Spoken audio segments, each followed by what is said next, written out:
Elektriautode kasutamine muutub iga päevaga mugavamaks. Üks suur ja oluline eelis on sellise sõiduki kasutamisel kodulaadija olemasolu. Kodus laadimise mugavuse eest seisab hea ka Terminal Energia, millest aga tuleks alustada. Alustama peaks oma vajaduste kaardistamist, et ongi, et millist laadijat ja mille jaoks sul vaja läheb. Et enamasti on need 11 kilovattised laadijad, mis sobivad kõikidele levinud elektriautodele ja pistikhübriididele. Ja siis tasubki võtta erinevad pakkumised laadija paigalduseks ja selleks ei ole erilisi teadmisi vaja.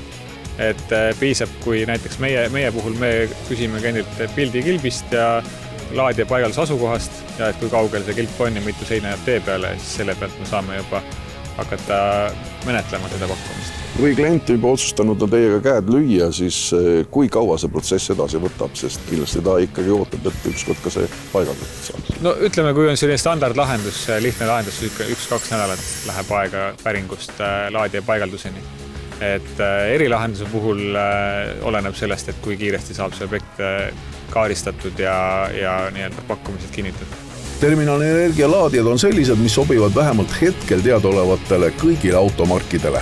Elektriautod kasutavad, Euroopa elektriautod kasutavad sellise kodulaadimiseks Type 2 standardid ja sama ka pistikhübriidid ehk siis täna pakutavad laadijad vastavad sellele standardile. Ja meil on isegi nii-öelda võimalik seda kaablitset ära võtta, et saab laadida ka vanemaid Type 1 standardiga autosid, aga neid on pigem vähem, et üksikud. Sa rääkisid küll pildist kilbist, aga kas on oluline ka, kui tugev on peakaitse, et siin on tegelikult erinevate peakaitsetega, erinevate amplitega need peakaitsed, et kas siin ka on mingisugune vahe see? Kõige levinum on laadimisvõimsus 11 kilovatti. See sõltub siis autost ja see tähendab elektrivõimsust 3x16 amplit. Ja ütleme nii, et ilma lisaseadmeteta on selline turvaline meie kogemusel umbes 3x25 amplit peakaitse. Et siis ta enam-vähem kannatab soojuspumba ja muud asjad samal ajal ära. Sauna muidugi ma selle ajal samal ajal ei paneks sisse, aga enamikel on siiski 3x16 või 3x20 peakaitse ja sellisel juhul on 2 varianti. Üks kallim variant on see, et suurendada peakaitset, aga teine variant on, et meil on selline koormuse jälgimise seade, see paigaldatakse elektrikilpi ja see siis jälgib igal ajahetkel seda, et kui palju maja tarbib ja siis annab selle ülejääga annab laadijale. Ja niimoodi saab väga hästi olemasoleva liitumisvõimsuse ära kasutada. Ja boonuseks on selle puhul veel see, et kui sul on päikesepaneelid, siis ta jälgib ka võrku tagasi minevat energiat ja suudab ära kasutada ka selle, kui sa vastava režiimi valid, et ta kasutab laadimiseks ainult päikeseenergiat ja seda, mis jääb üle. On olemas ka reisilaadijad. Kas need ka sobivad kodus kasutamiseks?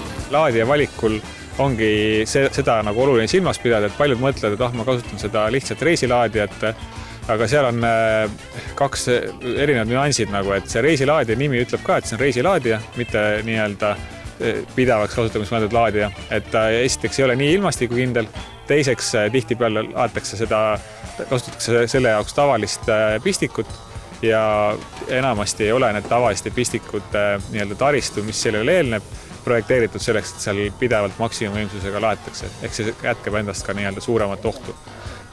Aga kodulaadija paigaldamisel võetakse juba seda pidevat võimsust arvesse ja kogu see kaabeldus ja muu infra paigaldatakse vastavalt seda arvesse võttes. Ja teine asi laadija valikul on silmas pidada tema tarkust, et nagu välja teemegi, et üks asi on see koormuse juhtimine, et ta suudab jälgida koormust ja päikesepaneeli laadimist teha, aga teine asi on sellega koos pakutavad teenused. Et meil siis on eraisikust majaomanikule erinevad võimalused. Üks võimalus on see, et ta fikseerib kodukulud, ehk siis need tarbimised, mida ta ei saa nii kergelt juhtida ja siis samal ajal laeb laadijast börsihinnaga, sest et auto on niisugune hea asi, mida saab ajastada soodsamatele hindadele ja see annab päris suure võidu. Ja siis teine variant on see, et kui tööandja on sulle võimaldanud elektrilise tööauto, siis me võimaldame seda kodus laadida selliselt, et me teeme selle eest arve otse tööandjale ja võtame juba su kodusest elektriarvest selle maha. Ja see on selles mõttes hästi lihtne lahendus, et ei vaja täiendavat aruandlust, et tagantjärgi kuluaruannete tegemist ja nii edasi, et sa võid ise hakkama arvestama, palju nüüd auto tarbis. Kõik toimub automaatselt ja taustal. Ja selle boonus on see, et kui sul on meie kodulaadija ja meie elektrileping, siis sa saadki avalikus võrgus ka koduse hinnaga laadida. Ja eriti suvel päevasel ajal annab see olulise võidu. Terminal Energia puhul selline standard kodulaadija paigaldamise hind on 560 €.